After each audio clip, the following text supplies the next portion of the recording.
Hello fellow Earthlings, it's Livs, and today I'm going to be starting a new reading vlog where I attempt to read 3 thrillers.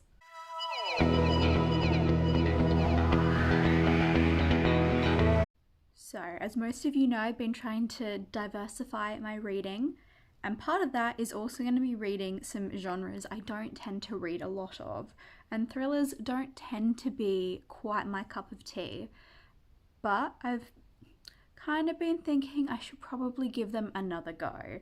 So I've got 3 picked out. I'm excited to get to them. So the first book is the only one I own physically, and it's Lullaby by Alay Slimani, translated by Sam Taylor. This is the story of, I think, a nanny or a housekeeper, and while she's working and taking care of the baby dies, and is kind of exploring what actually happened. I don't really know anything else about it. I just know it's a French novel, and I think I heard about this in one of Jen Campbell's really old videos, because I had this on one of my book wish lists at the top from years ago.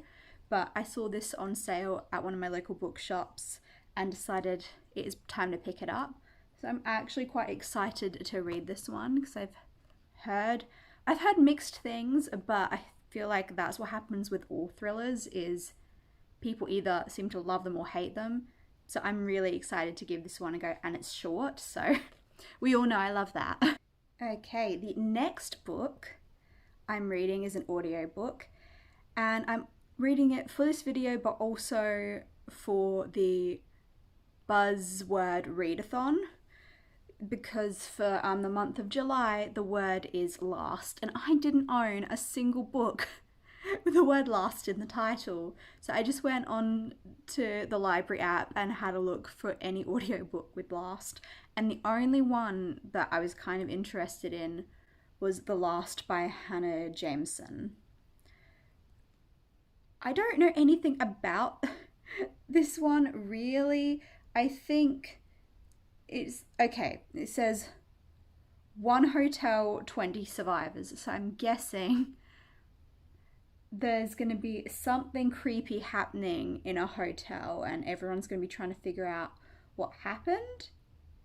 Apparently it's a dystopian psychological thriller, and it's all happening at a Swiss hotel, so that should be quite exciting. Ooh. So yeah, I don't really know. The reviews on this one have also been pretty mixed, but I'm quite keen to give it a go. I don't know, something about the idea of a murderer in a hotel and all the close proximity. I don't know, it feels very, very And Then There Were None kind of vibes, which I'm always into. And then the final book I want to read is When No One Is Watching by Alyssa Cole. I've heard quite good things about this one actually. It was published last year, and quite a few booktubers I follow were mentioning it, and it's described as being Rear Window meets Get Out, so I feel like that could be really cool. And I know it's set in Brooklyn, and there's just a lot of creepy things going on. And I don't really know much else. I've heard bits, but I kind of don't want to spoil it for myself, so I'm very keen to get around to reading that one. I'm trying to show off my beret and it's not quite working. Okay, I have started reading When No One Is Watching, and so far I'm enjoying it. I'm only 5% of the way in though, so I don't really know what's going to happen yet. Today is the winter solstice, so I'm getting ready to go outside and try and enjoy the exact moment of the solstice, so that'll be fun.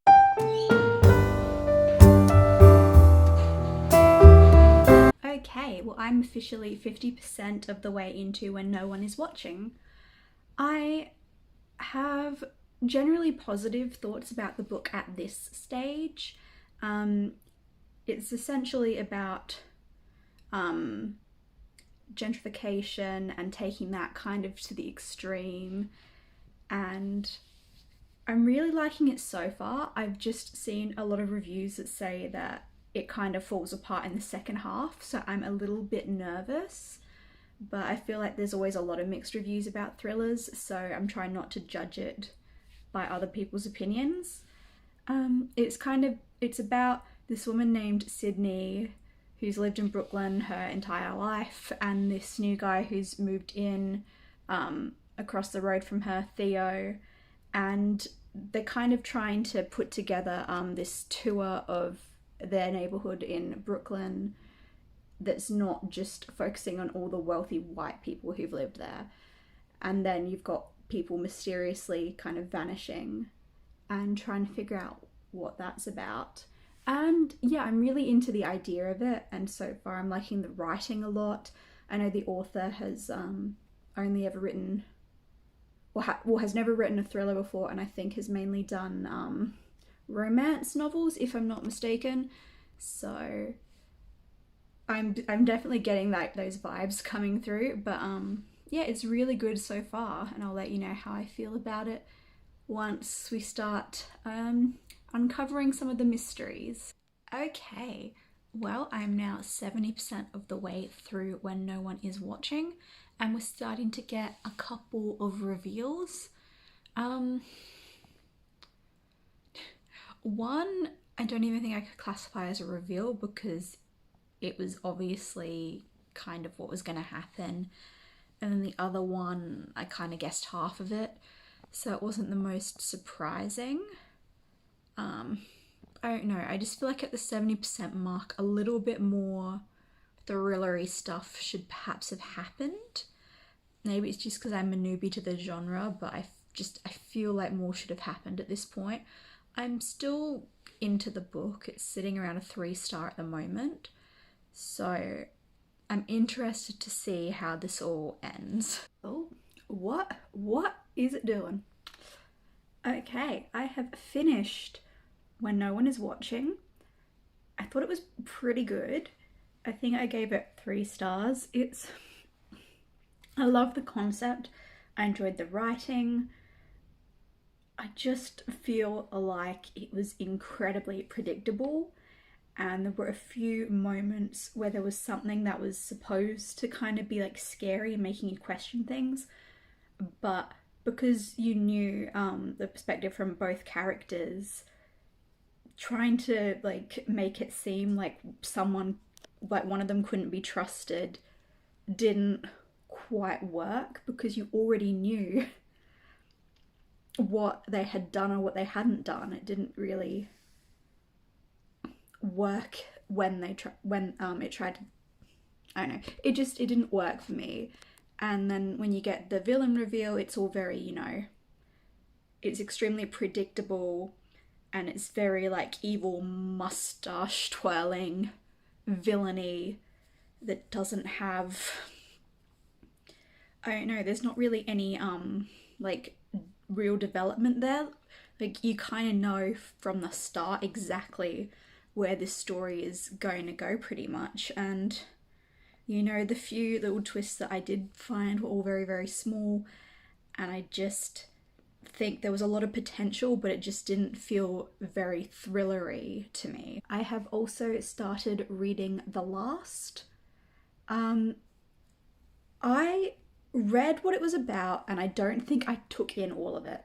I think all I really took in was that there was this hotel with like 20 survivors in it, and that there was a murder and things. I kind of just missed the fact that the reason there are 20 survivors is because it's the end of the world, and that like nuclear bombs have gone off in 3 major cities in the world, or 3 countries, and in multiple cities in those countries, and that there's just a bunch of people stuck at this hotel in the middle of kind of nowhere in Switzerland, and it's everything slowly descending into chaos, and the fact that a body has been found in the water tank, and they're trying to figure out if this body was there before the bombs went off or after, and if the killer is still at the hotel. But at the moment, a lot of the focus is more on the end of the world aspects as opposed to the body. I'm about 25% of the way in. I don't really feel connected to any of the characters. The only character I kind of feel any type of way about at all is the doctor, and that's because she's going to be in a pretty sympathetic situation. Okay, I am, 70% of the way in to The Last, and I'm still not really invested at all. Like, it's a book that is trying to be like this end of the world nuclear war story. It's trying to be like a murder mystery story. It's trying to be political. It's trying to be philosophical. And it just kind of feels like two very, very different stories mushed together to try and, like, I don't know, add something to it.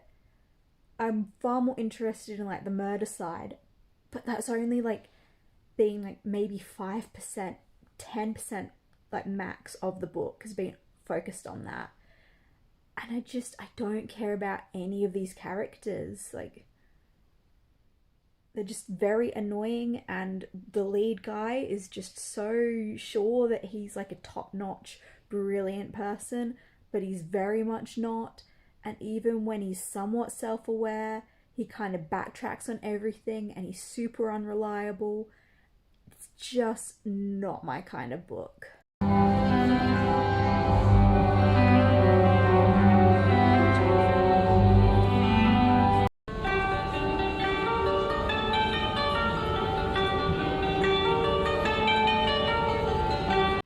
I finished reading The Last, and I ended up giving it 2 stars. It never got better. I was just always mad at the characters. It's just a book that was trying to be so many things, but not actually like hitting the nail on the head with any of the elements that it was exploring. It was just so long and so little actually happened, and it wasn't my kind of book. I do think it could make a very interesting film though, so I'll give it that. It's an interesting premise. The main character was just so unlikable and just was going back and forth with like recognizing his own awfulness and then not recognizing his own awfulness and thinking he was a hero. And then you've got this mystery that's kind of hanging over the entire book, but it's always just kind of only like 10% of the book, but it's always sort of hanging there. And then you find out the answers at the very end, and it's just disappointing. It's just, everything meant nothing, and it really frustrated me. I feel like none of the characters were given enough characterization, and not my kind of book. But on a more pleasant note, I have started reading Lullaby, and I'm 50 pages in and I'm loving it so far, which is good. I'm excited. I finally found a thriller that I'm kind of into. I might be into it because it doesn't feel very thrillery yet, but you know that, well, you know what's going to happen. You know from kind of the beginning what happens. You know, and this isn't a spoiler, but you know that the baby dies. It's on the cover. It tells you. It's the first sentence of the book. So you know that, but then you kind of get like a flashback to when this family is starting to look for a nanny so that the mother can go back to work, because she's just really struggling being a stay-at-home mum of 2 kids. And it kind of explores what it means for her to go back to work, the guilt she feels, the guilt her husband places on her for wanting to go back to work, and he makes her feel guilty because hiring a nanny means that like the money the wife earns at work will just go to hiring a nanny, and he thinks that's pointless, but it's really important for her to have a life outside of her children. And it's kind of exploring all these different dynamics, and I'm really interested to see how things go from point A to point B. I'm very excited. I'm almost finished Lullaby. I really, really like it. I think it'll just, the ending will kind of make it, we'll see. What am I saying? I'll wait until the end before I give my prediction. I feel like it's going to either be a 4 or 5 star, just, yeah, depending on what the ending's like. I'm really enjoying pretty much every aspect. I like that it kind of is exploring a lot of societal pressures and expectations and kind of the treatment of nannies, and exploring poverty and wealth and class and race and so many different topics in such a short book. It's just over 200 pages. It's a really tiny book, but it's packing a lot in, and I'm really, really enjoying it. It's not kind of scary or overly thrillery, but there's just that, I know, creepiness and that little bit of scariness that starts to seep through the more you get to know the main character. Well, I finished reading Lullaby and I ended up really, really enjoying it. I kind of thought I would pretty early on in the book. It just felt more like my cup of tea compared to the other thrillers that I read. It's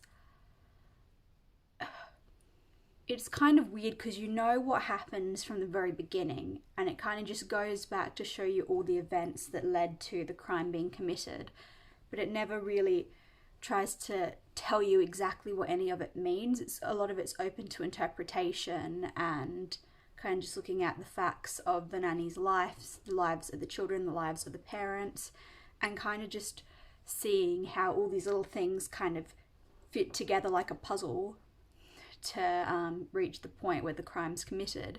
And I found it really, really interesting. It kind of delved into a lot of different topics, but never tried to like force feed any of it, and it was more just, I don't know how to describe it, but I really, really liked how it tackled like social issues in comparison to the last, where it felt very force-fed.